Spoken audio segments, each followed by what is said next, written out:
get you in and out. First of all, I am Carmen Turner. I'm the president of the Boys and Girls Club of Lansing, and I want to welcome you and thank you so much for coming. This is an event we do every year, and Carabas hosts us every other year, and I want to thank Kim, wherever she is, for doing this for us. We don't ask anything. This is just a thank you for partnering with us, with helping us out. We really appreciate everything that you do for the Boys and Girls Club of Lansing. Without you, there would be no Boys and Girls Club of Lansing. So thank you again. I would like to introduce the chairperson of the board, Ms. Karen Beekman.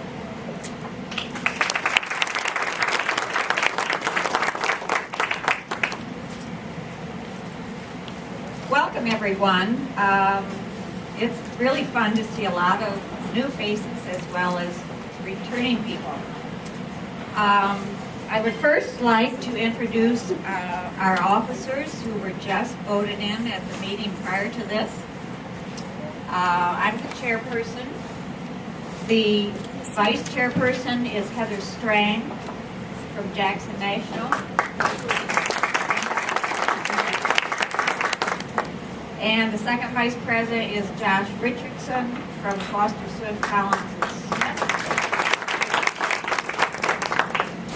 And the third vice president is Kelly Petros, who is not able to be here today. She recently took a new job in Saginaw with the school district. Treasurer is Kurt Hannes, First Federal Bank. And Lori Schwartz is a school teacher but home ill today, so she wasn't able to be here, and she's secretary.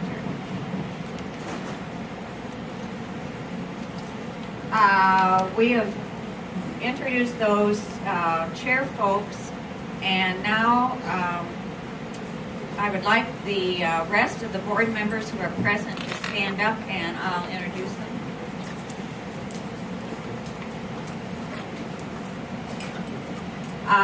Our brand new board member who was just voted in at our annual meeting prior to this is Jill Hazel from Sutton Advisors. And we have Linda Cornish here, and I can't remember what she's saying. That's right, she's a Michigan State. How can I? And we have Tim McCarthy right here. And you want to say who you're affiliated with? Oh, I'm affiliated with Tim McCarthy. Okay. That's good. And I guess that's all of us. Thank you. Thank you, Karen. One of the things that we do at our annual meeting is to go over, it's called the State of the Club Address. Like you have the state of the state, state of the city, but this is the state of the club.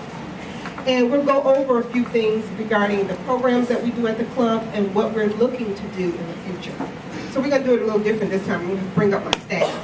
I want James, Jer, Patrice, Ron, and Angie. Now, Angie is not our staff. She's really a doctor at MSU, but she might as well be a staff person because of the work her and her husband, Scott, do at the Boys and Girls Club. You all can come up here. And I already gave them a time limit because they can talk. I don't talk very much. While they're coming up, I just want to talk about some things at the club.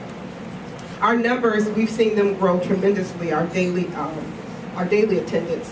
Over the last, in maybe 2008, 2009, we averaged during the school year maybe 190, 150. Our numbers are at 233, 220, 217 every day, and that's in the school year. We already expected numbers in the summertime of 350, but when you see some numbers during the school year at 233, 235, that's a lot of kids. And my administrative staff and I would like to introduce them too, before I forget. Ms. Sandra Kowalk Thompson, my development director. Usually when you see me, you see her. Mr. Joseph Yang. He's my director of operations. And without these guys, there is no way that I could do what I do. I mean, as a mom and as a president of Boys and Girls Club. We are there for each other as a family. I would also like to introduce our assistants, Ms. Jasmine. Jasmine came to us to volunteer at the Boys and Girls Club. And now she works part-time as an administrative assistant at the Boys and Girls Club. And Rebecca comes to us from MSU. She's an intern at MSU. She graduates in May from MSU, and Jazz just graduated with a master's from University of Michigan. So they help out. I'm going to give the mic so my staff can introduce themselves and say how many years that they have dedicated to the Boys and Girls Club. My name is James McAfee, and I'm the unit director of the Boys and Girls Club. And next month, on the 5th, I will be at the Boys and Girls Club 20 years. My name is Patrice Patrick Banks, and I have been at the Boys and Girls Club for 5.5 years. My name is Jer, and next month I will be at the Boys and Girls Club for 3 years. My name is Rashawn Fisher, and I grew up at the Boys and Girls Club since I was 7 years old, and I've been working there off and on all my life. I'm Angie Calabrese-Barton, and I've been working at the Boys and Girls Club for 4 years.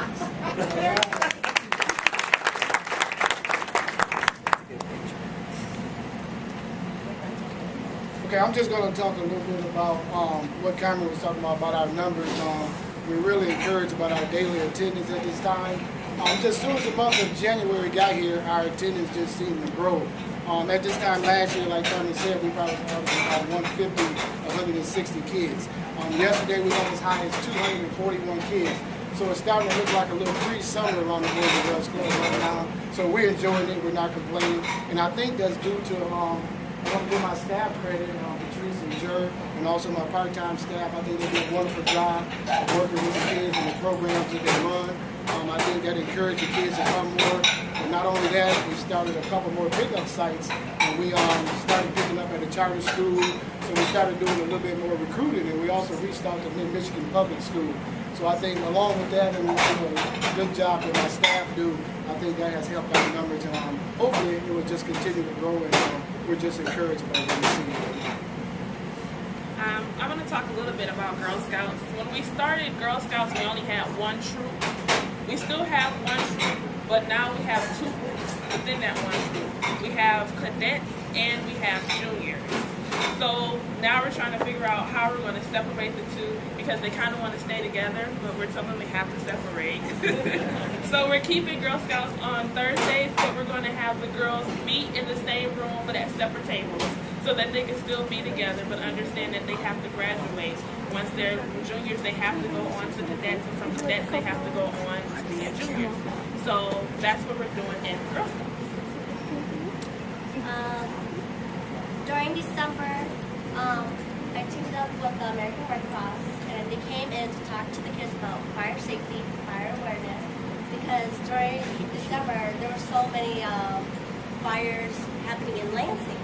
So they came in to talk to the kids about fire safety, and wanted them to, have like a safety kit at home and take a picture.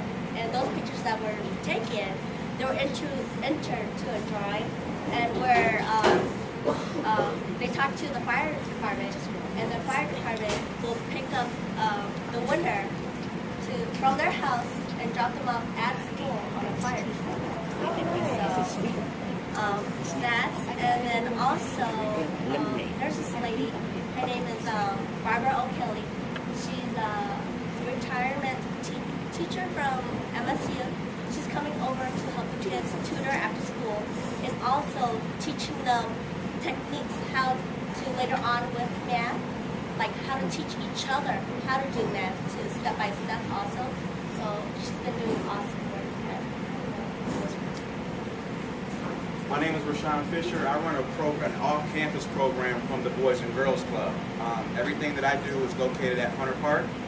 I'm sure you've heard about it. It's a peace program. It's a citywide initiative between the mayor's office, Allen Neighborhood Center, Michigan State University, and the Boys and Girls Club. And every day what we do is we do programs just as if they were at the original Boys and Girls Club. We do those programs Monday through Saturday. And then on Saturdays, what we do is we transport those young youth to the actual boys' main facility at the Boys and Girls Club, to where they can get a bigger picture a bigger idea of what's going on there on a daily basis. And thanks to your support, we appreciate all you do. So I'm Angie Calabrese-Barton, and I help to run the Get City program, which stands for Green Energy Technologies in the City. It's a collaboration between the Colleges of Engineering and Education and the Boys and Girls Club, with lots of help from the Board of Water and Light, Michigan Energy Options, and of course the National Science Foundation, which funds it all. And what we do in this program is we try to engage youth in investigating green energy issues in an advanced IT environment. And what I want to do is tell you about two what I think are really significant accomplishments of the youth this year. First, I'll say that we've had pretty much about over 100 kids over the 4 years in the Get City program. And so this past year, the youth were investigating energy efficiency, following on the green roof investigation, which you heard about last year. And they used the lens of the CFL, the compact fluorescent light bulb, as a way to do that. And they did an investigation in Pleasant View School, the school across the way, to figure out how many incandescent light bulbs they had, how much money they would save, and how much they would save in carbon emissions if all these light bulbs were changed over to CFLs. They made a short documentary about it. They put together some experiments to teach others about it. They ended up conducting workshops in their school, in a couple of community organizations. They got the Board of Water and Light to donate 1,000 compact fluorescent bulbs as a result of their efforts. And their documentary won first place in a statewide competition for youth 13 and under on video productions. And the movie was shown on Saturday at the Michigan Historic Theater in Ann Arbor. So I thought that was really exciting. The other thing that we look at sort of green energy issues in terms of how we live in our practices, and so part of that's green transportation. So again, in collaboration with engineering, the kids build fuel cell cars, and I think you've probably seen some pictures up there of that. And we were then invited, as a result of our green transportation work, to take a trip to Chicago to visit Illinois Institute of Technology, where they're also doing some research in their engineering labs on that. So we had a two-day visit to Chicago. We got to do some experiments in the labs there, and they spent on the train ride home, and this is the truth. I mean, so imagine, we have all these youth on the Amtrak, are all in the same car, and they've been crazy. Yeah. And then the professor at IIT gave them this really complex homework problem. And so we decided, oh, let's get them going on this homework problem on the train. And it was this multi-step problem. We started the problem just outside of Chicago, maybe in Whiting, Illinois, or whatever that really smelly town there is called that you pass through. We smelled it, we're like, this is not good for the environment, let's start this problem. And they worked on it non-stop until Battle Creek. We only had 45 minutes of the train ride left. As a result of their green transportation work, they made more video productions and ended up getting statewide recognition for that as well, and also had the movies shown to the Michigan Historic Theater. So they've been doing wonderful work. And so if you have any questions about this, I'd be happy to answer them later. Sorry I talked too long. I just have one person that I kind of forgot about. I have a new staff that's starting on Tuesday, my team director. I'm really excited about her getting started on Tuesday. She's well known in the community. She's an overall nice person. I've been having the fortune to know her for a few years now. So this time I would like Erica Williams, could you please stand up? And let's give her a big introduction. Thank you. Really excited. Thank you to my staff for all that you do, and believe me, they do a lot. You've heard about some innovative things. They're always trying to try new things. We look at the graduation rates just like everybody else and know that we have to be part of the problem, because if you're not part of the problem, if you're not part of the solution, you're definitely part of the problem. So my staff has dedicated themselves to being part of the solution, figuring out how the Boys and Girls Club can encourage the kids to come and have fun, but still turn it around so they're learning things without knowing that they're learning things. And Jer sold herself short. If you see these pictures up here, Jer is an artist as well.